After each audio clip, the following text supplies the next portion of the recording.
C'est Charlotte.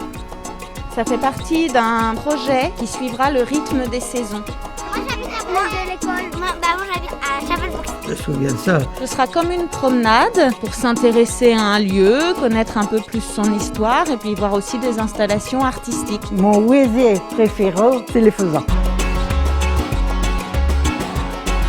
Les 4 saisons de La Chapelle-Bourg.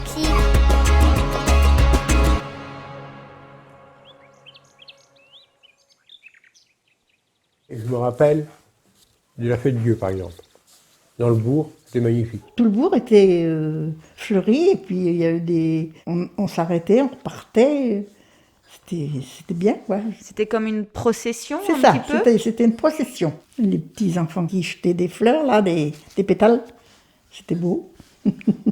Et autrement, on faisait des dessins sur la route, des sapins et des bouleaux qui étaient plantés tout du long. Ils faisaient des reposoirs, il y en avait un placette de la mairie, là, c'est-à-dire dans la cour devant la mairie. Il y avait des balles quand même dans notre petit coin, là. On allait à la chapelle. Il y avait pas mal de monde, hein.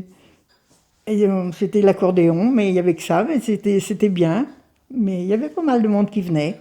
Autrement, il y avait le 22 septembre à Saint-Germain, là-bas en Loyac, il y avait une fête assez importante. Là, il y avait un marché il y avait des animaux, puis il y avait des gars qui présentaient des vêtements, de la vaisselle, des trucs comme ça. Il y avait même manège, voilà.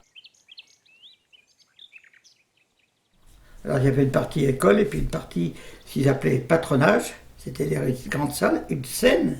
Il y a eu des projections de cinéma, puisqu'il y avait une cabine, je ne sais pas si on la voit encore, dans le bout du bâtiment vers le jardin, quoi. L'instituteur, c'était un prêtre, l'abbé Boguet. Il s'organisait bien pour faire des théâtres et tout ça. Il n'y en avait pas dans le secteur, il n'y en avait pas à bord, hein, il y avait nulle part. C'était là. Il avait fait des décors pour avoir des éclairages de couleurs. Eh ben, les ampoules, on les peignait à la main, en rouge, en bleu, toutes les couleurs. Qui jouait au théâtre? Des gens de par ici. Il y avait un couvreur, Jean-Olivier. Il y avait Fernand Lelièvre. Ah oui, Fernand Lelièvre, c'était un très bon acteur. Oui, et qui chantait très bien d'ailleurs. Oui. Mais c'était des gens du secteur, d'ici, de Bernel. Il y avait un peu partout. Le père de Rémi. Cousin Michel du bourg. Ah oui, le tailleur, oui. Tailleur, c'était un père bon acteur.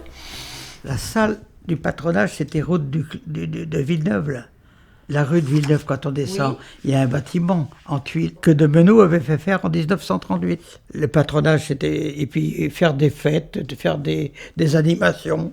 Alors, ils enlevaient une grande cloison séparatrice pour refaire une salle complète, quoi. Mais ça, c'était... C'est vieux, ça, c'était avant la guerre. Hein. Ça avait été construit dans le fait d'avoir une école et une salle d'animation pour toutes choses, quoi. J'étais heureuse le jour de mon mariage, avec tous ces gens. On est allé à la chapelle pour la messe, et on est revenu pour le repas chez mon mari. On a mangé là-bas, on est revenu faire un petit tour ici après, on est venu danser, il y avait un petit champ là. Ils ont dansé, les gens, là-dedans. Nous avons eu 3 enfants, 3 garçons, Jean, Daniel et Jacques. Est-ce que vos 3 enfants sont eux aussi restés à la Chapelle-Boissic après? Ben non, il y en a un qui est parti, qui habite à Guichin. Mais les 2 autres sont revenus, les 2 jeunes. Et comment vous expliquez ça, Marie, qu'à la Chapelle-Boissic, les gens n'arrivent pas à partir en fait? Ils naissent ici, ils partent un tout petit peu et puis ils reviennent. Tous. Oui. Alors pourquoi? Je ne sais pas. Mais ça a tout le temps existé.